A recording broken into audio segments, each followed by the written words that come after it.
Subscribe करें और bell दबाएं ताकि कोई खबर रह न जाए।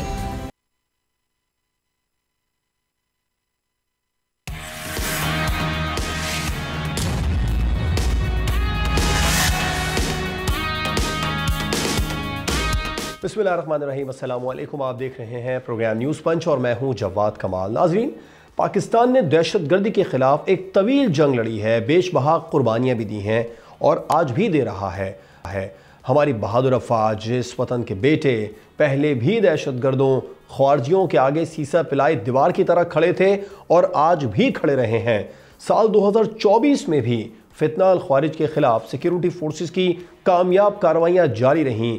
दहशतगर्दों उनके सहूलतकारों के खिलाफ मजमूई तौर पर मुल्क भर में 59,000 से ज़ायद कामयाब इंटेलिजेंस बेस्ड ऑपरेशन किए गए, जिनमें 925 दहशतगर्द ऐसे थे बशमूल ख्वारिज जिनको वासिल जहन्नुम कर दिया गया और सैकड़ों गिरफ्तारियाँ भी अमल में लाई गईं।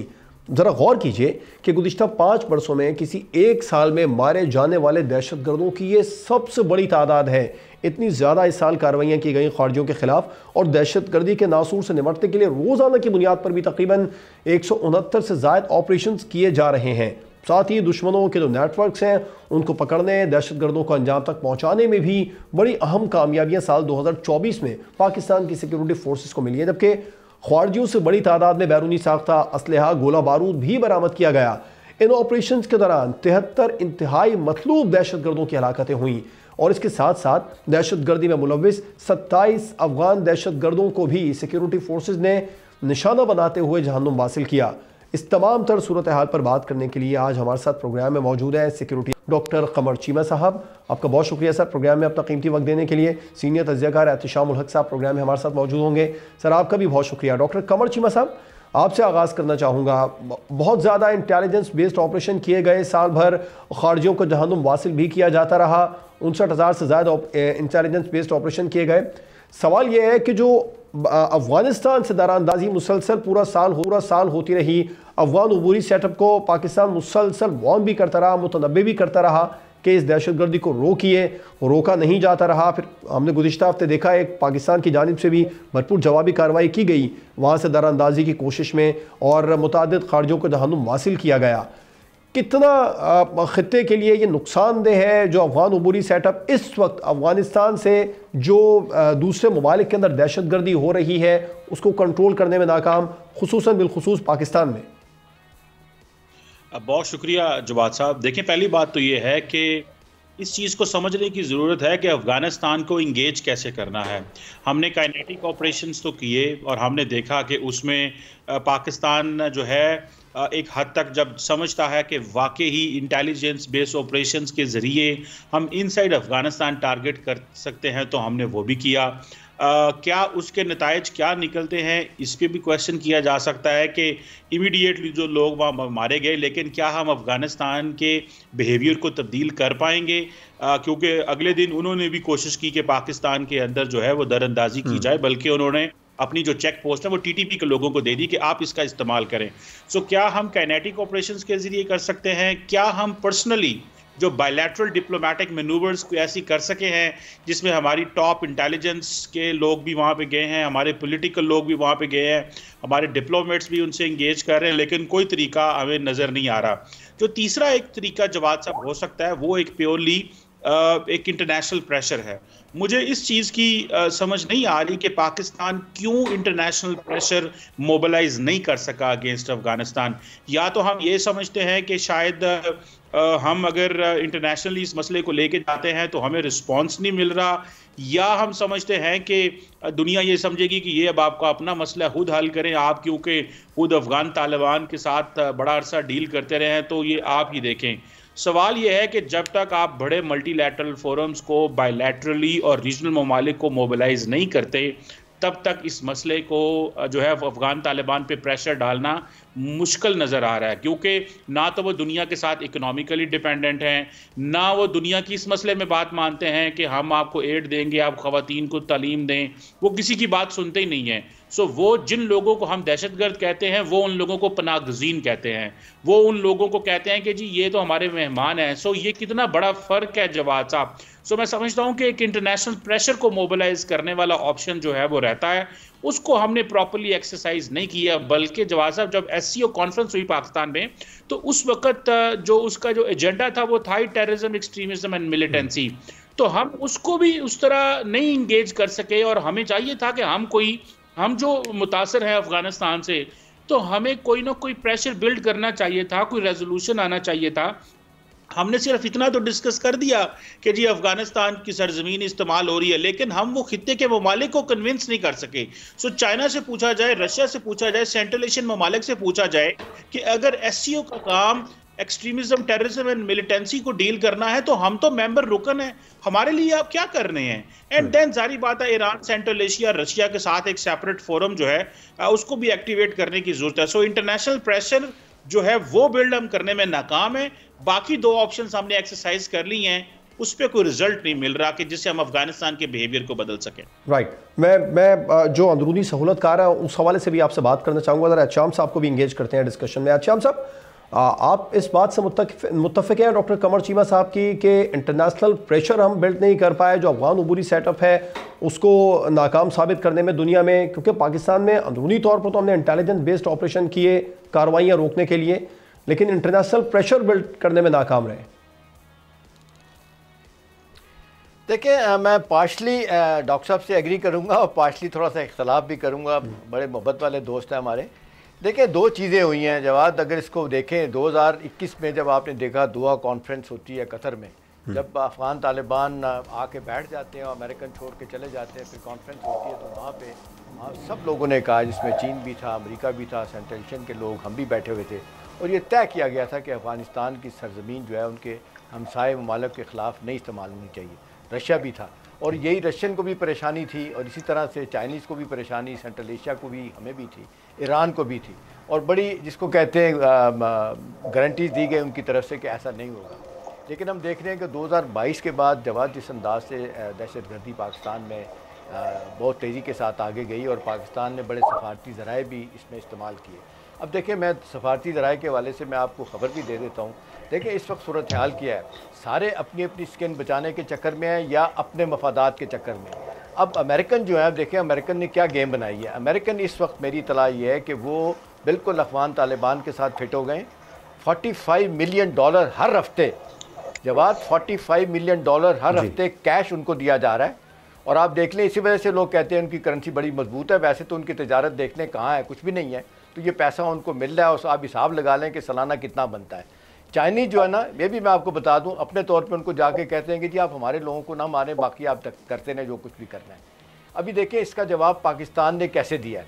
ये आप देख लें कि जब पाकिस्तान ने चंद दिन पहले स्ट्राइक किया, और ये 2024 में दूसरी बड़ी स्ट्राइक हुई थी, इससे पहले मार्च में हुई थी, जिस तरीके से दहशतगर्दों के ठिकानों पे हमला किया गया, और आपने देखा कि बड़े बुरे तरीके से उनको मार गिराया गया, बड़े लोग उनके मारे गए। फिर जिस तरह डॉक्टर साहब कह रहे हैं कि उन्होंने जवाब देने की कोशिश की, फिर एक आदमी, एक हमारा सिपाही शहीद हुआ। उसके बाद खबर के तौर पे जवाब में आपको बताऊं, कहा गया हाईएस्ट अथॉरिटी की तरफ से कि डिसप्रोपोर्शनेट जवाब इसका दिया जाए। डिसप्रोपोर्शनेट मतलब है कि एक अगर किसी ने गोली चलाई है तो आपने 10 चलानी है। नतीजतन ये हुआ कि एक पाकिस्तानी पोस्ट पे हमला किया गया, उसके बाद 8 से 10 उनकी पाकिस्तानी पोस्ट जो है ना, अपना अफगान पोस्ट पे ना ज़बरदस्त जवाब दिया गया। फिर नतीजा क्या हुआ? नतीजा जवाब ये हुआ कि उसके बाद डिप्लोमेटिकली सफारती तौर पे उन्होंने कहा जी प्लीज़ इसको अब रुकवा दें, बहुत हो गया। फिर पाकिस्तान ने उसको रोका इसको। तो बात यह है कि जब तक आप पोजीशन ऑफ स्ट्रेंथ से बात करेंगे तो बात बनेगी।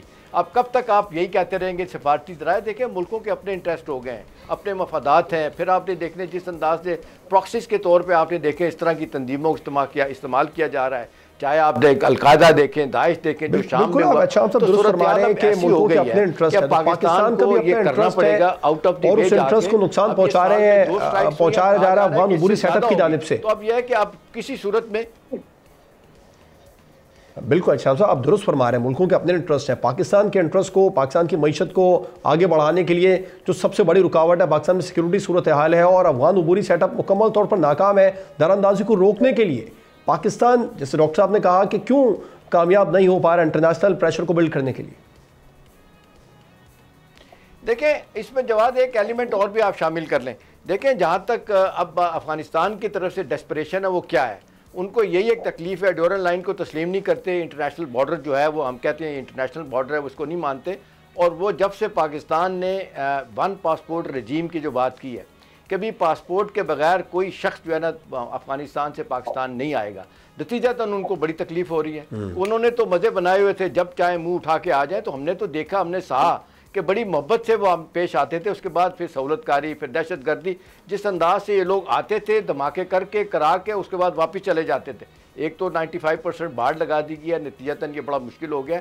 अब उनको समझ आ रही है कि जी पाकिस्तान जो है ना बहुत तुम्मा के नाम पे, मुसलमानों के नाम पे पाकिस्तान ने अपने जिसको कहते हैं नुकसान उठाया। बिल्कुल ठीक है, आपने दुरुस्त फरमाया। और वो जो ये जो पासपोर्ट वाले मामला थे सामने आने के बाद में अंदरूनी सहूलतकारों को बहुत ज़्यादा एक्टिव किया गया है। शम्स साहब, इससे आप पर भी आपसे भी इस हवाले से बात करूँगा। डॉक्टर साहब, ये जो अंदरूनी सहूलतकारी है इसको रोकने के लिए इक़दाम किए जा रहे हैं। आर्मी चीफ ने भी कहा कि कला कमा करेंगे जितने भी अंदरूनी सहूलतकार हैं जो दहशतगर्दों को सपोर्ट कर रहे हैं। और इस पर भी ज़रा रोशनी डालिएगा, नेशनल एक्शन प्लान क्या मुकम्मल तौर पर फ़ाल है? देखिए जी, नेशनल एक्शन प्लान का जो काम है ना, वो काम यही है कि एक जो डोमेस्टिक कंसेंसस बिल्ड करना, इंट्रॉपरेबिलिटी सिस्टम के दरमियान कायम करना, police, intelligence agencies, law enforcement, politicians, civil society, ये काम करना। देखें, अफगानिस्तान के हवाले से एक कॉन्स्टिट्यूंसी तो ये कहती है कि उस तरह इशू को एड्रेस नहीं किया जा रहा जिस तरह करना चाहिए, पर्टिकुलरली जो खैबर पख्तूनख्वा में है। 2021 में हमने देखा कि जी ये कन्फ्यूजन है जी कि टीटीपी के लोगों को इमरान खान लेके आए कि उस दौर की इस्टेब्लिशमेंट लेके आई। हमें ये अभी कन्फ्यूजन जो है वो दोबारा डाल दी गई है। सो क्वेश्चन ये है कि नेशनल एक्शन प्लान अपनी जगह पे मौजूद है। अफगानिस्तान के साथ लिंक करने, डील करने के लिए वो जो एक नेशनल रिजॉल्व पार्लियामेंट से आना चाहिए, मुझे नहीं समझ वो क्यों नहीं उस तरह आ रहा। और उसमें तमाम पॉलिटिकल पार्टीज की तरफ से मैसेज जाना चाहिए अफगानिस्तान को कि आप हमारे हमसाए दोस्त तब तक हैं जब तक आप हमारे साथ हमसायों वाले तरीके से, जो जिस तरह एक सॉवरन मुल्क से डील करता है, तब तक है। सो नेशनल एक्शन प्लान तो मौजूद है, लेकिन पार्लियामेंट उस तरह उठ के सामने नहीं आ रही। वो समझ रहे हैं कि शायद ये फौज का काम है, आउटसोर्स हुआ है। सो वो एक डोमेस्टिक कंसेंसस वहां पे पार्लियामेंट के लेफ्ट फोरम से बिल्ड करने की जरूरत है। बाकी जो सहूलतकार है, मेरा ख्याल है कि टीटीपी के लोग जो यहाँ पे सारी बात है मुख्तलिफ जगहों पे छुपे हुए हैं, अब लार्जली वो उस तरह, वो सिर्फ उनका जो ताल्लुक है, अगले दिन जो DGSPR ने बात की कि ये जो इलीगल स्पेक्ट्रम है कि जिसमें स्मगलिंग है, बाकी चीज़ें जो हैं वो अभी भी दहशतगर्दों को स्पॉन्सर कर रही हैं, बैड गवर्नेंस है कि क्यों लोग उस चीज़ का हिस्सा बन रहे हैं, एब्सेंस ऑफ एजुकेशन है। सो बहुत बड़े पैमाने पे जो सिविलियन साइड का काम करने वाला है, वो मेरा ख्याल है वो कहते हैं जितनी देर उसमें लूप होल्स हैं उतनी देर आपके फौजियों की जानें जो हैं वो जाती रहेंगी। सो नेशनल एक्शन प्लान किसी हद तक है भी और किसी हद तक नहीं भी है। बाकी एक तो पार्लियामेंट से मैसेज जाना चाहिए, स्ट्रॉन्ग कॉन्टिन्यूसली मैसेज जाना चाहिए। क्यों, जब पाकिस्तान के अंदर फौजी शहीद होते हैं तो पार्लियामेंट में पॉलिटिकल पार्टीज इंडिविजुअली तो एक्सप्लेन कर देती हैं, लेकिन वो जो जॉइंट, वो जो एक दोनों हाउसेस जवाब दें, शायद उससे कोई मोमेंटम बिल्ड हो सके। बाकी ये काम इंटरनेशनल प्रेशर के बगैर नहीं हो सकता।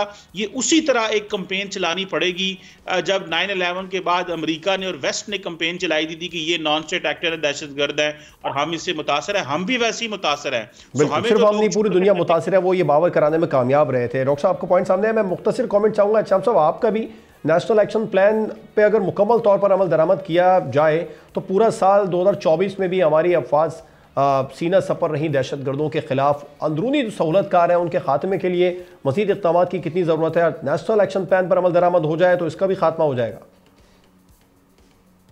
देखिए, ये जवाब बड़े अरसे से एक बहुत बड़ी वजह बनी है कि हम इस पर अमल दरामद नहीं कर सके। गालिबन 20 पॉइंट से 20 में से कहा जा रहा है कि 13 पॉइंट्स पे अमल हुआ और अभी भी 7 पॉइंट्स या 8 पॉइंट्स रहते हैं जिस पे अमल नहीं हो। जिसमें एक था कि सिलेबस चेंज किया जाएगा, फंडिंग देखी जाएगी, ये जो होती है मदारिस को कौन कौन दहशतगर्दी में, मनी लॉन्ड्रिंग में इन्वॉल्व है। अभी भी कहा जा रहा है 30,000 के करीब हैं और रजिस्टर्ड उनमें से शायद आधे भी रजिस्टर्ड नहीं है मदारिस, तो उनको देखने की ज़रूरत है। दूसरी बात है कि देखें ना, अब ये नेशनल एक्शन प्लान को जिस तरीके से तरतीब दिया गया था और फिर नेक्टा जो एक अदारा खड़ा किया गया तो 2-2, 2.5 साल तक इसका सरबराही नहीं लगाया जाता। और आप देख लें फिर उसके बाद इंटेलिजेंस बेस्ड ऑपरेशन तो होते हैं, लेकिन जिस तरीके से सूबों और इसमें मरकज़ का कोऑर्डिनेशन नहीं आता तो बात नहीं बनती। लेकिन ये बात डॉक्टर साहब बड़ी सही कर रहे हैं कि देखें ना, एक रिजॉल्व, एक मैसेज बनना इसका जाना चाहिए पार्लियामेंट से। अभी आप देख लें, आज भी PTI इतनी बड़ी जमात है, वो कहती है जी बातचीत करनी चाहिए, पाकिस्तान को ये नहीं करना चाहिए। फिर हमारी रिलीजियस जमातें हैं, जमात इस्लामी, बाकी लोग हैं, उनकी कुछ और बात है। तो सवाल तो ये है कि यहाँ से सारी दुनिया को पता चलना चाहिए। जैसे हिंदुस्तान में आप देख लें, हमारा दुश्मन है, लेकिन सारी बड़ी सियासी जमातें जो है ना, वो कश्मीर का मामला हो और इंटरनेशनल इशूज़ पे, पाक भारत बिल्कुल नेशनल इशूज़ पर तमाम जमातों को एक प्लेटफॉर्म पर आना चाहिए। आपका पॉइंट सामने आया। ब्रेक पर जाने पता कराने की माजरत चाहूँगा। और डॉक्टर कमर चीमा साहब हमारे साथ प्रोग्राम में मौजूद थे। डॉक्टर कमर चीमा साहब, आपसे शुक्रिया अदा करें, आपका बहुत बहुत शुक्रिया, आपने प्रोग्राम में वक्त दिया। और ब्रेक के बाद हम बात करेंगे खैबर पख्तूनख्वा में पाकिस्तान तहरीक इंसाफ की जो हुकूमत है उसमें बड़े पैमाने पर माली बेज़ाब्तगियों का इंकशाफ हुआ है। एक ब्रेक के बाद इस पर बात होगी।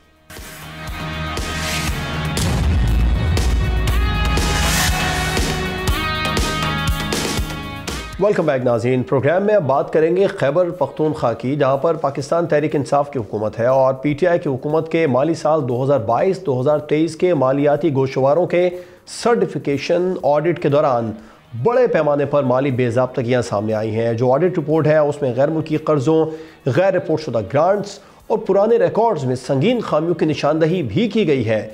इस बारे में पहले बात कर लेते हैं, पेशावर से हमारे ब्यूरो चीफ हैं ज़ाहिर शाह शिराजी साहब, उनसे। शिराजी साहब, क्या चल रहा है खैबर पख्तूनख्वा में? पाकिस्तान तहरीक इंसाफ की हुकूमत का इस पर मौक़िफ़ क्या है? देखिए, मेरे ख्याल में ये जो हमारी बात हुई है हुकूमती जो नुमाइंदगान है उनके मुताबिक ये कि साल 2022-23 का ऑडिट था और auditor general of Khyber Pakhtunkhwa ने चेक लिस्ट के बेसिस के ऊपर ये किया और ज़्यादातर तकरीबन 152 बिलियन रुपए, हम कह सकते हैं 152.10 अरब रुपए की मुख्तलिफ़ किस्म की बेज़ाब्तियाँ हैं, ज़्यादा पेमेंट्स हैं, फ्रॉड्स हैं, जिसके अंदर हम कह सकते हैं डिले पेमेंट्स की वजह से जो कॉस्ट ऑफ प्रोजेक्ट्स है उसमें इजाफा हुआ है। और इसमें अगर देखा जाए तो ज़्यादातर पुअर गवर्नेंस की बात भी सामने आई है कि जो मुतल्लिका महकमे थे, इसमें एग्रीकल्चर है, वर्क्स एंड सर्विसेज डिपार्टमेंट है, जो कि अपनी परफॉर्मेंस की वजह से इन फंड्स को या तो रोकते रहे या यूटिलाइज नहीं कर सके, जिसकी वजह से कई ऐसे जो डेवलपमेंट के काम थे, तरक्याती काम थे, जिनको नुकसान हुआ। खैबर पख्तूनख्वा के सूबे को बड़ा नुकसान हुआ। अब ये ऑडिट पैरा जितने उठाए गए हैं ये 2022-23 और पिछली हुकूमत के हैं। कुछ आप समझ सकते हैं कि ये फंड्स की यूटिलाइजेशन हुई थी जो केयर टेकर गवर्नमेंट थी 2 साल के अंदर, उनके दौरान भी हुई। मुख्तलिफ किस्म की बेज़ाब्तियाँ हैं जिसमें ओवर पेमेंट्स की गई हैं, पेमेंट्स को रीशेड्यूल किया गया है। तो हम कह सकते हैं कि पुअर गवर्नेंस और करप्शन शायद ऐसा मामला है जो कि पाकिस्तान के हर सूबे में, और खैबर पख्तूनख्वा के अंदर तहरीक इंसाफ की जो हुकूमत रही है पिछले 10 सालों में, उससे भी सूबे को काफ़ी हद तक नुकसान पहुँचा है। और ये अब अगर जो इम्पोर्टेंट चीज़ है वो ये है कि ये जस्टिफाई करने होंगे पब्लिक अकाउंट्स कमेटी के सामने ये तमाम मिसअप्रोप्रिएशन जो इस दौरान हुई है, जिसमें अगर मैं जिक्र करूँ तो तकरीबन 16 ऐसे प्रोजेक्ट हैं जिसमें 84.83 मिलियन की मिसअप्रोप्रिएशन हुई है। तकरीबन 15 से 18 के करीब ऐसे प्रोजेक्ट हैं जो कि 132.9 मिलियन रुपए उसके दौरान जो है वो उसकी बेज़ाब्ती पाई गई है।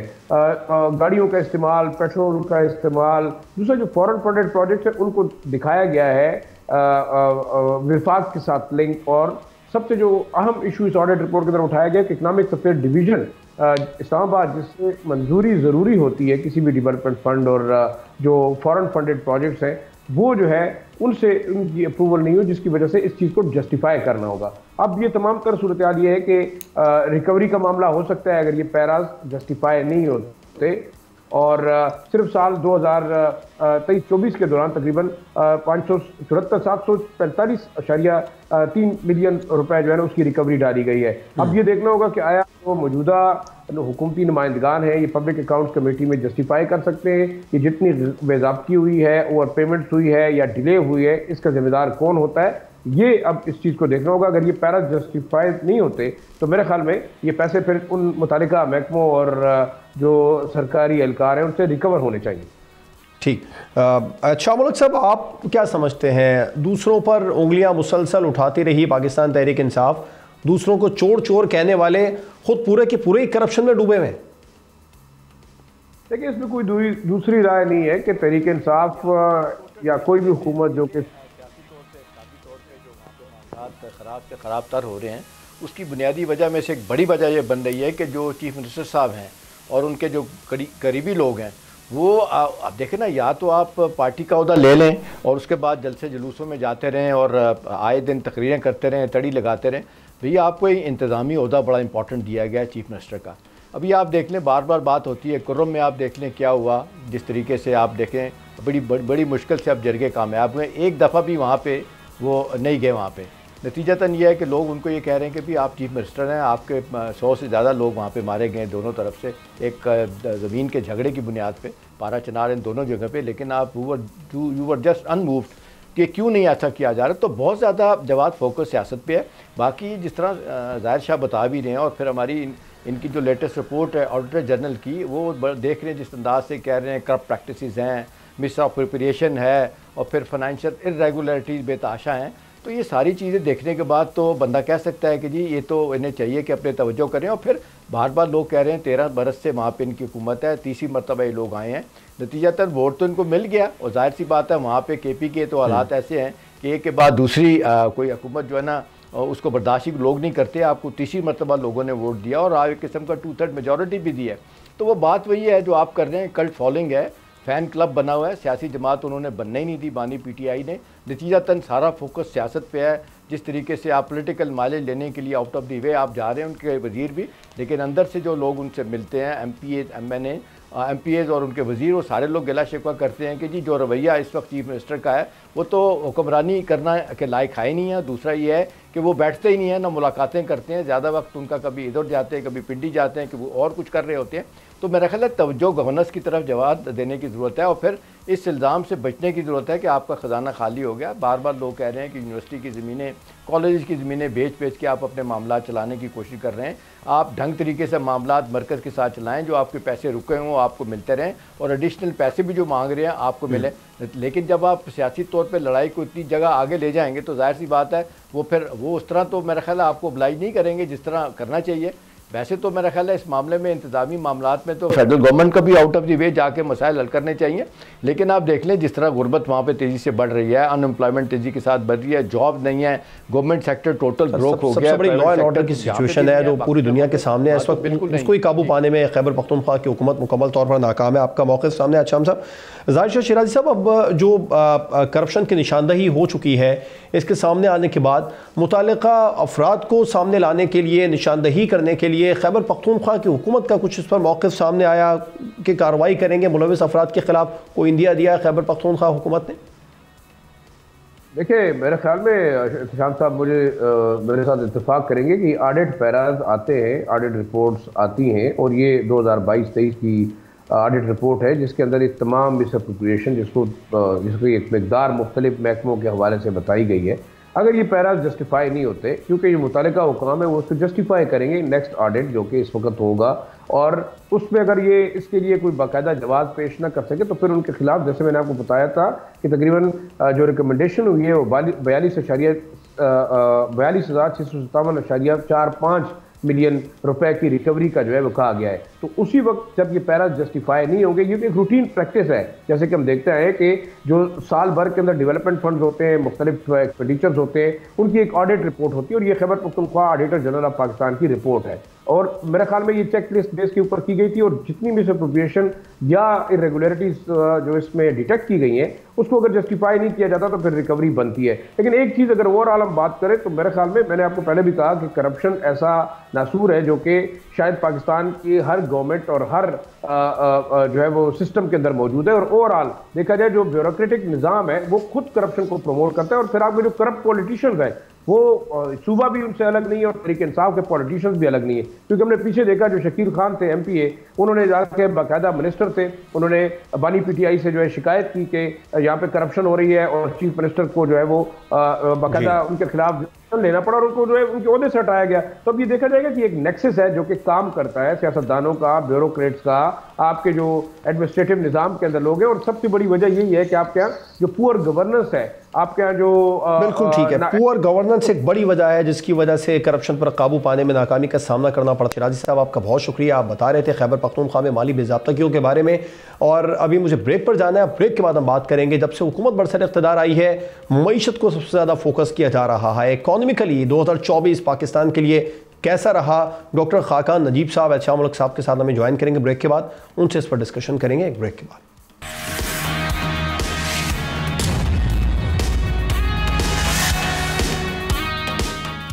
वेलकम बैक नाजरीन। साल 2024 मुआशी एतबार से पाकिस्तान के लिए इंतहाई अहम रहा है। जब ये साल शुरू हुआ पाकिस्तान के डिफ़ॉल्ट होने की बातें की जा रही थीं, फिर IMF ने बेल आउट पैकेज दिया, इस खतरे को टाल दिया, लेकिन इस प्रोग्राम को हासिल करने के लिए हुकूमत को मालियाती इदारे की कड़ी शराइत माननी पड़ी और आवाम को टैक्सेस का कड़वा घूंट पीना पड़ा। मई 2023 में पाकिस्तान में अफरात ज़र यानी कीमतों में जो इजाफे की शरह थी 38% थी, नवंबर तक सिंगल डिजिट पर आ गई है। और जो पाकिस्तान स्टॉक एक्सचेंज है, वेबसाइट के मुताबिक साल 2024 के आगाज़ पर स्टॉक एक्सचेंज में 100 इंडेक्स 64,661 पॉइंट्स पर था, जो दिसंबर में बढ़कर 1,18,000 से ज़ायद पॉइंट्स की हद को छू गया था। ब्लूमबर्ग का भी ये मौक़िफ़ सामने आया कि पाकिस्तान स्टॉक एक्सचेंज 2024 में दुनिया की बेहतरीन मार्केट रही है। गैर मुल्की सरमायाकारी की अगर पाकिस्तान में बात करें तो गुज़िश्ता माली साल में 1.9 अरब डॉलर की गैर मुल्की सरमायाकारी हुई थी, जबकि जो मौजूदा माली साल है इसकी पहली छमाही के दौरान बराह रास्त गैर मुल्की सरमायाकारी 77 करोड़ डॉलर से ज़ायद रही है, जो गुज़िश्ता साल इसी अरसे से 48% ज़ायद है। इक़्तिसादी उमूर डिवीज़न की जो रिपोर्ट सामने आई है उसके मुताबिक जुलाई तो नवंबर 3 अरब 57 करोड़ डॉलर की मजमूई बैरूनी फंडिंग हुई, जिसमें IMF प्रोग्राम की 1 अरब डॉलर की पहली किस्त भी शामिल है। और डॉलर के मुकाबले में जो रुपए की कदर है इसको अगर देखें तो जनवरी 2024 में डॉलर 280 रुपए का था, अब ये 278 रुपए का हो चुका है। नाज़रीन को याद दिलाते चलें कि रवां साल अप्रैल में अक़वाम मुत्तहिदा ने इकनॉमिक सर्वे रिपोर्ट पेश की और उसमें पेशगोई की थी कि पाकिस्तान में महंगाई की शरह 2025 तक 12.2% तक कम हो जाएगी। GDP की शरह में भी 2.3% तक इजाफा होगा। अपने तज्ज़ियाकारों से बात करेंगे कि उनके ख्याल में 2025 पाकिस्तानी मईशत और ख़ास तौर पर आवाम के लिए एतबार से कैसा रहेगा। माहिर मौशियात डॉक्टर खाकान नजीब साहब ने हमें शो में ज्वाइन किया। सर बहुत बहुत शुक्रिया अपना कीमती वक्त हमें देने के लिए। अच्छा मलक साहब भी हमारे साथ शो में मौजूद हैं। खाकान नजीब साहब, आप बताइएगा, शरह सूद में मुसलसल इजाफा होता रहा, महंगाई मुसलसल नीचे आती रही, हुकूमत दावे भी करती रही, स्टॉक मार्केट ऊपर जाती रही और दुनिया की बेहतरीन स्टॉक मार्केट रही 2024 पाकिस्तान की। ओवरऑल 2024 को मुआशी एतबार से पाकिस्तान के लिए आप कैसा देखते हैं? 2024 जो गुजरा है वो 23 से कदरे बेहतर था। जहां 23 में हम डिफॉल्ट की गुफ्तगू कर रहे थे, 2024 में एक स्टेबलाइजेशन हुई मुल्क में। और इसकी सबसे बड़ी वजह यह है कि पाकिस्तान की इकॉनमी टिपिकली बिहेव कर रही है जैसे इकोनॉमीज बिहेव करती हैं जब IMF की एंगेजमेंट होती है, जिसका मतलब है खसारे संभल जाते हैं। आपने ये का एक्सटर्नल का खसारा संभल गया, सरप्लस में आ गया, कोई 900-950 मिलियन डॉलर का सरप्लस है पहले 5 माह में। आपने इंपोर्ट्स को रोका, आपने अपनी रेमिटेंसेस को बेहतर किया, तो आपको ये सरप्लस दिखाई दे रहा है। आपका जो इन्फ्लेशन है at the back of very high base effect, better food prices, a tight monetary policy of 22%, demand को तोड़कर आपने अपनी इन्फ्लेशन को संभाला। और तीसरी चीज आपने देखी कि इन सब चीजों की वजह से आपका जो डॉलर का जो इनफ्लो है वो बढ़ा, तो एक जो स्टेबिलिटी है फॉरेन एक्सचेंज रिजर्व्स पे, इस वक्त जो लिक्विड रिजर्व्स मौजूद हैं मुल्क के पास वो 12 अरब डॉलर को तजावुज कर गए हैं, जो तकरीबन 2.5 माह की इंपोर्ट कवर दे रहे हैं। कुछ आपने पॉलिसी मेजर्स दिए टैक्सेशन के, I think they were very hard for the people of Pakistan, especially the salaried people. So we paid a very, high price, and it's a hard one, stability, which is at the back of an IMF program. If I have to explain it the most easily where the economy stands today, so it's a hard one, macro stability through the IMF program. और इसको अब solidify करना है, और जो अभी भी fundamental काम है, चाहे वो एनर्जी सेक्टर के हों, एक्सपेंडिचर रिफॉर्म के हों, broadening of the tax base के हों, डीरेगुलेशन के हों, PIA को बेचने गए नहीं बेच सके, जो काम मैंने अब जिक्र किया है, पाकिस्तान फंडामेंटली मुश्किल उसको हमेशा लगता है जब कोई फंडामेंटल्स को या स्ट्रक्चर्स को तब्दील करने जाते हैं। स्ट्रक्चर्स की तब्दीली का मतलब यह है कि सरकार में तहवील में जो अदारे चल रहे हैं टॉप 20, उन्होंने 6,000 अरब रुपए का 10 साल में क्यूमुलेटेड लॉस किया है, 22 अरब डॉलर का। ये तो दिल दहला देने वाले फिगर है ना, पर जब आप बेचने जाते हैं दुनिया का इंटरेस्ट भी आता है, पेगासस का इंटरेस्ट है, अल अरेबिया का इंटरेस्ट है, you don't prepare PIA as a good enough entity where you can sell it. So go back to the drawing board and figure out, ये 10 साल में तीसरी दफा IMF के दर पे खड़े हुए हैं, तीसरे प्रोग्राम की स्टेबिलिटी दिखा रहे हैं, पर फंडामेंटली कुछ हल ही नहीं कर पा रहे, तो कैसे मुल्क ठीक हो सकता है? 6,000 अरब रुपए का नुकसान 20 अदारे कर रहे हैं मुल्क के। मतलब जरा सोचिए तो मुल्क को ले कहां आए हैं। अब अगर अगला साल बेहतर समझना है, पाकिस्तानियों के लिए जॉब क्रिएशन करनी है, ग्रोथ लानी है, तो आपको ये सब चीजें तो ठीक करनी पड़ेंगी ना। एग्रीकल्चर की पैदावारी सलाहियत तो बढ़ानी पड़ेगी ना। ये IMF के काम है, वो तो आपको कहता है कॉस्ट ऑफ रिकवरी कर लो एनर्जी सेक्टर में, पर ये तो नहीं कहता कि एनर्जी सेक्टर की तश्कीलें ना करो। वो आपको कहता है कि एग्रीकल्चर इनकम टैक्स लगा दो, पर एग्रीकल्चर प्रोडक्टिविटी तो आपने बढ़ानी है।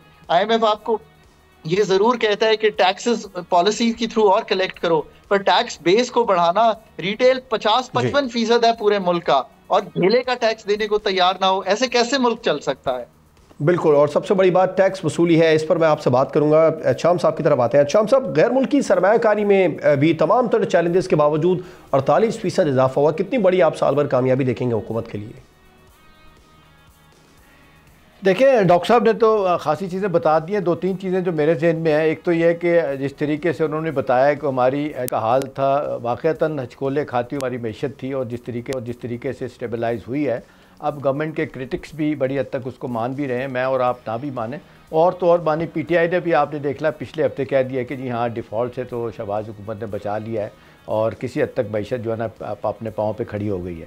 तो देखिए, बावजूद इस बात के कि इतना ज़्यादा सियासी अदम इस्तेकाम रहा है और अभी भी है, इस दौरान ये 2-3 चीज़ें हो जाना बड़ी बात है। देखिए, अभी जो आप पूछ रहे हैं ना, मेरी नज़र में जो एक बिगेस्ट अचीवमेंट है यही है। अब जिस तरीके से फ़ॉरेन डायरेक्ट इन्वेस्टमेंट आज भी जवाद हमारी GDP का 23% होता है।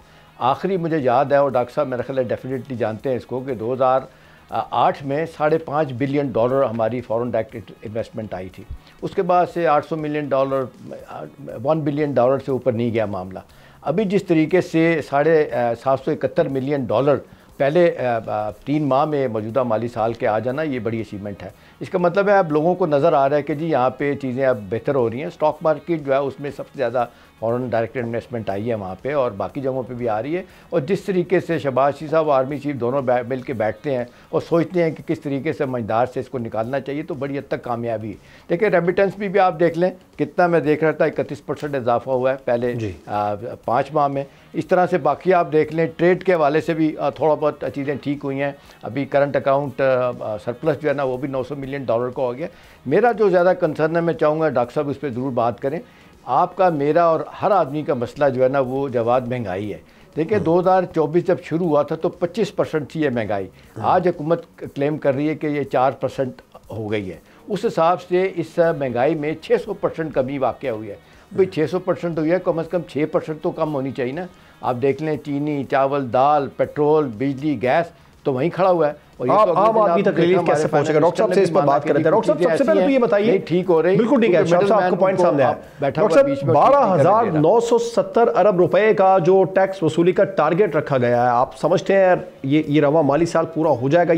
ये पूरा हो जाए तो पाकिस्तान काफ़ी हद तक मुआशी बहरान से निकल सकता है। अब इम्पॉर्टेंट बात यह है कि as we look forward to 2025, लोगों के लिए अच्छी स्टोरी जो है पहले मैं वो सामने रख दूं। अफरात ज़र, कीमतों के बढ़ने की शरह में एक खातिर खा कमी आ गई है।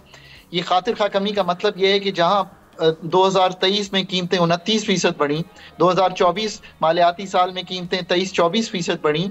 ये जो मालियाती साल गुजरेगा इसमें कीमतों के बढ़ने की शरह जो है वो सिंगल डिजिट में आ जाएगी। मैं समझ सकता हूं कि 8-9-10% के करीब पाकिस्तान की अफरात ज़र रहेगी। इसका मतलब है कि एहतशाम साहब की सैलरी अगर 12-13% बढ़ी इस साल, तो फिर उनको रियल जो वेज है उसमें 3-4% का इजाफा होगा। उनकी जो कुव्वत खरीद है वो बढ़ेगी। लोग, जिस तरह एहतशाम साहब ने बिल्कुल दुरुस्त बात सामने रखी, ये फील करते हैं कि हमारी तो कुव्वत खरीद टूट गई है। ऑफ कोर्स टूट गई है। 1 लाख रुपए की वैल्यू आज से 3 साल जो पहले थी वो कम होकर शायद 40-45 हज़ार रुपया रह गई है उसकी बाइंग पावर। ये बात दुरुस्त है, पर I think the worst of inflation bought in Pakistan is now really over. Electricity price pass through हो गए हैं, गैस प्राइस पास थ्रू हो गए हैं, अब जो नॉर्मल के प्राइस पास थ्रू हैं वो रह गए हैं। If we stick to the IMF program, ये बहुत जरूरी बात है कि पाकिस्तान ने आज तक 24 प्रोग्राम एंटर तो किए हैं, पर ये भी याद रखिए कि पाकिस्तान ने अपनी जिंदगी में सवाए 13-16 के कोई भी प्रोग्राम कंप्लीट नहीं किया। और ये बात भी मुझे इसलिए मालूम है कि वो प्रोग्राम मैंने एंकर किया है पाकिस्तान के लिए। पूछना चाहूंगा डॉक्टर साहब, ये हमारा डॉलर जो थोड़ा स्टेबलाइज हुआ है, आज अब देख रहे हैं इंटरबैंक रेट देख लें, अपना क्या कहते हैं ओपन मार्केट देख लें और ग्रे मार्केट देख लें, ये बड़ी हद तक स्टेबलाइज है। आपको क्या लगता है कि इसकी बुनियादी वजह क्या है?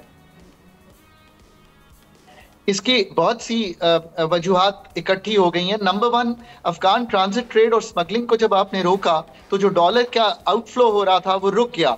आप याद रखिए कि 6 अरब डॉलर का आउटफ्लो हो रहा था अफगान ट्रांजिट ट्रेड पे। ऐसी चीजों की बात हो रही थी, मतलब चाय जो पूरे पाकिस्तान में जितनी नहीं यूज होती वो अफगानिस्तान जाके वापस आ रही थी। Number one.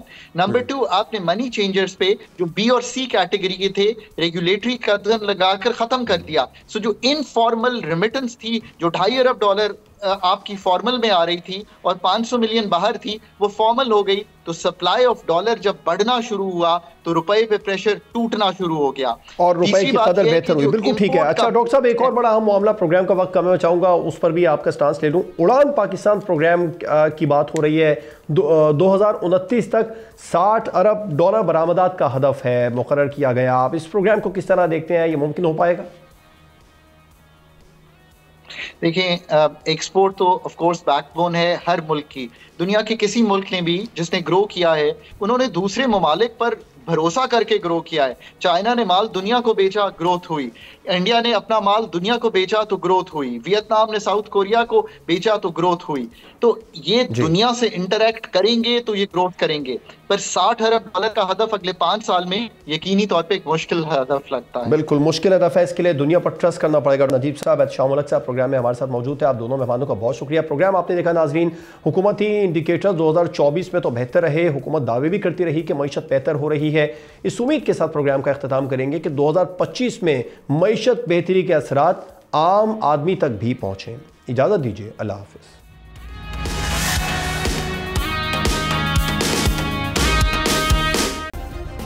सब्सक्राइब करें और बेल दबाएं ताकि कोई खबर रह न जाए।